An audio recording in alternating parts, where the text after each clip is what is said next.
4 नवंबर को माता कलीसिया संत चार्ल्स बोरोमेयो का त्यौहार मनाती है। ये इटली देश के मिलान शहर से आते थे। इनके माँ बाप संपन्न और प्रतिष्ठित थे। 6 संतानों में इसका स्थान दूसरा था। ये बौद्धिक तौर से तेज तर्रार व्यक्ति थे और धर्म कर्म के प्रति बहुत उत्साहित रहते थे। 12 साल की उम्र में इन्होंने अपनी याजकीय मुंडन करा ली थी। ये याजकीय मुंडन आगे पुरोहित बनने के संकल्प से सिर के ऊपरी भाग के कुछ क्षेत्र के बाल का मुंडन करना होता है।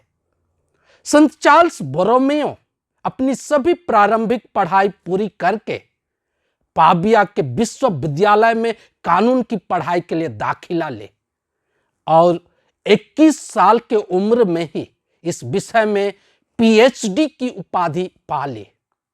जब ये मिलान वापस हुए तब तक इनके माँ बाप का देहांत हो चुका था और परिवार की विरासत की देखरेख की जिम्मेदारी थी, पर उसमें वह अधिक रुचि नहीं दिखाया।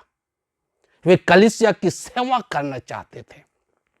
जब इनके मामा संत पिता बने तो वे संत चार्ल्स की इच्छा, काबिलियत और कार्यकुशलता को जानकर रोम बुलाए और कार्डिनल और डिकन बनाकर अपना सचिव और कलीसिया के प्रबंधक की जिम्मेदारी दे दी। अपने सभी कामों को बड़ी तन्मयता और कुशलता से किए।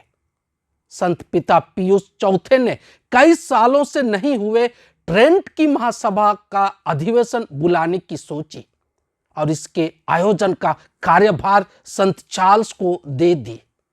उसने इसके सफल आयोजन के लिए अपनी सारी शक्ति और क्षमता लगा दी और यह सही ढंग से संपन्न हुआ।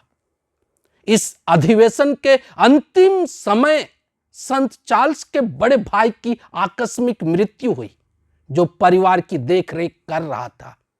यह संत चार्ल्स के लिए दुविधा वाली स्थिति पैदा कर दी। परिवार की जिम्मेदारी निभाए या कलीसिया की सेवा करे। उनके अधिकतर मित्रों, शुभचिंतकों और रिश्तेदारों ने पारिवारिक जीवन जीने की सलाह दी। गहरी मंथन और चिंतन के बाद वह अपनी दिल की बात सुनी और पुरोहित बनने का निर्णय लिया।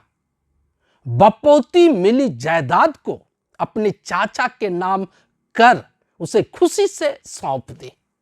बाद में पुरोहित बने और मिलान धर्म प्रांत के महाधर्माध्यक्ष बनाए गए। पर महासभा अधिवेशन के निर्णयों को अमल करने की वजह से करीब 8 साल तक अपना धर्म प्रांत नहीं जा सके। रोम में ही रहकर धर्म सभा में निर्धारित सुधार कार्यों को पूरा किया, जिसमें धर्म शिक्षा, पूजन पद्धति, प्रार्थनाएं, गिरजा के संगीत आदि थे। उन्होंने बड़ी उत्सुकता से उन सभी कार्यों को पूरा किए और कलीसिया के प्रति अपनी जिम्मेदारी का लोगों को एहसास कराए। जब मिलान गए, उन्होंने वहां भी बहुत चीजों में संशोधन और परिवर्तन लाए। संत चार्ल्स ने अपने अधीनस्थ धर्म प्रांतों के धर्माध्यक्षों की सभा बुलाई और कलीसिया के सफल संचालन के लिए कुछ निर्देश दिए। वे महाधर्माध्यक्षीय ठाठ बाट की जीवन शैली को छोड़ा, अपने आवास के फिजूल खर्चों को हटाया और उस रकम से गरीबों और जरूरतमंदों की मदद करने का निर्णय लिया। वे स्वयं बहुत साधारण जीवन जीते थे। कलीसिया की पूजन पद्धति से उसे खास लगाव थी, अतः वे उसे पूरा भक्ति भाव से करते थे। वे प्रार्थनाओं और धार्मिक कामों को पूरी भक्ति से करते थे। उनमें कोई जल्दबाजी नहीं होती थी। वे कम बोलते थे, पर उनकी बोली लोगों के लिए आनंददायी और बहुत प्रभावशाली होते थे। ये धर्म शिक्षा के महत्व को गहराई से जानते थे, इसलिए उसके लिए कोई समझौता नहीं करते थे। अपने पुरोहितों को भी प्रोत्साहित करते थे कि वे इसे गंभीरता से लें और इसे जरूर करें। इन्होंने कई विद्यालयों, अस्पतालों और सेमिनरियों की भी स्थापना की और लोगों के प्रति सेवा भाव को प्रकट किया। संत चार्ल्स कलीसिया के लिए बहुत कुछ करना चाहते थे, पर कहीं न कहीं कुछ लोगों का समर्थन नहीं मिला और विरोधों का भी सामना करना पड़ा। कई बार अपने क्षेत्र में विकट परिस्थितियां और प्राकृतिक आपदाएं आई, पर संत चार्ल्स अपने लोगों के साथ उनका खुलकर सेवा और मदद की। एक बार मिलान में फसल नहीं हुई, इस कारण वहां भूख से मरने की स्थिति पैदा हो गई। इस स्थिति में संत चार्ल्स सच्चा और अच्छा चरवाहा का भूमिका निभाए। बहुत जगहों से उसने मदद मांगी और प्राप्त चीजों का सही वितरण कर लोगों की जरूरत पूरी की और उनकी जान बचाई। दूसरी बार वहां महामारी फैल गई और ये बहुत भयंकर थे। अधिकारियों के इसके लिए व्यवस्था करना असंभव होने लगा। वहां का गवर्नर वहां से भाग गया। संत चार्ल्स सामने आए और लोगों की सेवा की जिम्मेदारी अपने हाथों में ले ली और जितना बन पड़ा हर संभव उसने खुद लोगों के साथ सेवा की और सहायता के लिए चीज वस्तुओं का प्रबंध किया। अपनी सारी संपत्ति उनकी सेवा में खर्च कर दी।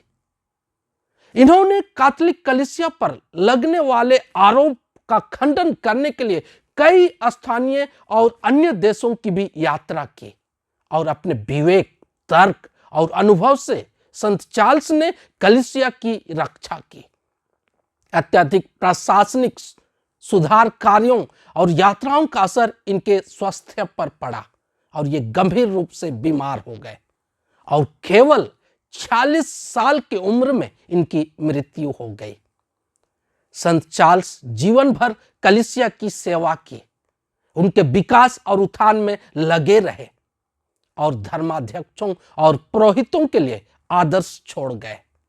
1610 ईस्वी में संत पिता पौल पांचवें ने इन्हें संत घोषित किया। ये धर्म शिक्षकों के संरक्षक संत हैं।